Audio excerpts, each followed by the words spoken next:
नमस्कार मित्रांनो, मी आहे पाणीशोधक प्रकाश जोगेकर आणि यूट्यूब चॅनलमध्ये तुम्हा सर्वांचे मनपूर्वक स्वागत आहे। आज मी आलेलो आहो रात चांदना गावामध्ये आलेलो आहो, तालुका यवतमाळ, जिल्हा यवतमाळ। भाऊंचा परिचय भाऊ द्या थोडा। प्रमोद किसनराव बेंडे पाटील, रात चांदना। यांचं हे शेत आहे। किती एकर शेत आहे आपलं जवळ? हे 18 एकर शेत आहे।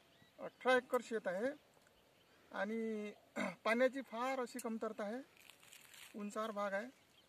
10 बोर मारून फेल गेले। 10 बोर यांचे झालेले आहे। 10 बोरामध्ये पाणी नाही, पाण्यापासून एकदम तजून गेलेले आहेत आणि विहीर वगैरे नाही घेतली आहे ना? काहीच नाही, फक्त बोर घेतलेले आहे। 10 बोरमध्ये काही पाणी सापडलेलं नाही आहे। क्षेत्र आपण जवळजवळ 7.5 एकर क्षेत्र आहे ना म्हणलो। 7.5 वायतीत 7.5। याच्यामध्ये पूर्व पश्चिम एक झरा मिळालेला आहे, उत्तर दक्षिण एक झरा मिळालेला आहे, त्याचबरोबर ईशान्य नैऋत्य वायव्य आग्नेय असे 4 झरे या ठिकाणी मिळाले। आजच्या घडीला चालू आहे।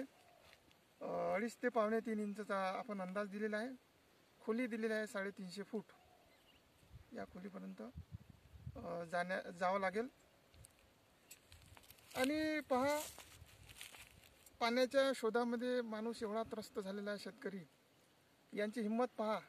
ठीक आहे, नाशिक परिसर झालं, पश्चिम महाराष्ट्र झालं, या भागामध्ये लोक त्यांच्या 2-2 एकरात, 3-3 एकरात, 10-10, 20 बोर आहेत, हे आपण मान्य करू शकतो। परंतु ह्या विदर्भाच्या ठिकाणी दुष्काळी भाग आणि विदर्भाची कंडिशन आहे तेवढी काही खास नाही आहे, तरी पण या शेतकऱ्यांनी एवढी हिंमत मारली 10 बोरांची। तर यांची एक अपेक्षा आहे की या क्षेत्रामध्ये पाणी लागावं, ही एक अपेक्षा आहे। अनेक पानाडी आणलेले आहे। मला नाही वाटत माझ्या इतका कोणा वेळ दिला असं म्हणून तुमच्या शेतामध्ये, बिलकुल नाही। त्यांचं म्हणणं आहे किंवा त्यांनी अर्धा तास 1 तास आणि कुठेही आले कुठेही मारा अशा पद्धतीने या क्षेत्रामध्ये काम झालेलं आहे। परंतु पाणी मिळालं नाही। माझा जेवढा काही अनुभव या ठिकाणी मी पणाला लावलेला आहे। 3 वाजता आलो आपण। 3 वाजता जवळजवळ 3 वाजता इथं चालू केलं काम। 6 वाजले। आज 6 वाजून राहिले आता, म्हणजे 3 ते 3.25 घंटे बघितलं, एकदम सावकाशपणे बघितलं, कुठल्याही प्रकारची गडबड आपण केली नाही, शांततेत। या पद्धतीने आपल्याला जो मी नेहमी प्रयोग करतो, प्रत्येक ठिकाणी करतो, अनेकांना या प्रयोगाच्या माध्यमातून पाणी लागलेलं आहे, कोणी असं निराश एकदम झालेलं नाही आहे। तर त्याच पद्धतीनं या ठिकाणी जिवंत पाणी, शाश्वत पाणी, झऱ्यांचा आपल्याला एक अनुभव आलेला आहे आणि त्यानुसार आता प्रयत्न आपण 100% केलेला आहे। काही भाग नशिबाचा आहे, काही भाग भगवंतावर सोडलेला आहे। या तिन्ही लोकांचा, तिन्ही गोष्टीचा ज्यावेळेस संगम होते त्यावेळेस, आणि माणूस भगवंत आहे जगामध्ये तर तो परीक्षा घेतच असतो। तर दादांची परीक्षा चालूच आहे।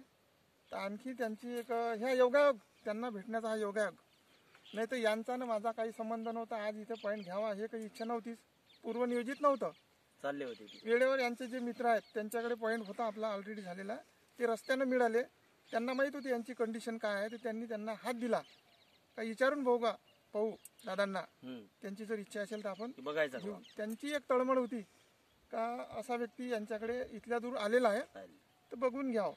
तर त्यानुसार हे घडलं, नाही तर हे अचानक किंवा पूर्वनियोजित नव्हतं इथे येण्याचं।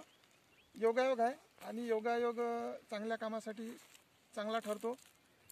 तर सगळ्यांची इच्छा आकांक्षा अशी आहे, माझी इच्छा आकांक्षा अशी आहे की भाऊंना जो आपण अंदाज दिला आहे त्या अंदाजाच्या जवळजवळ पाणी मिळावं, ही आपण सदिच्छा व्यक्त करतो आणि इथेच थांबतो। तुम्हाला जर यूट्यूब चॅनल माझा व्हिडिओ आवडत असेल, लाईक करा, शेअर करा आणि सबस्क्राईब करा। अनेक चिंताग्रस्त, दुःखी, पाण्याविना दुःखी लोक आहेत, त्यांच्यापर्यंत हा व्हिडिओ पोहोचवा। धन्यवाद।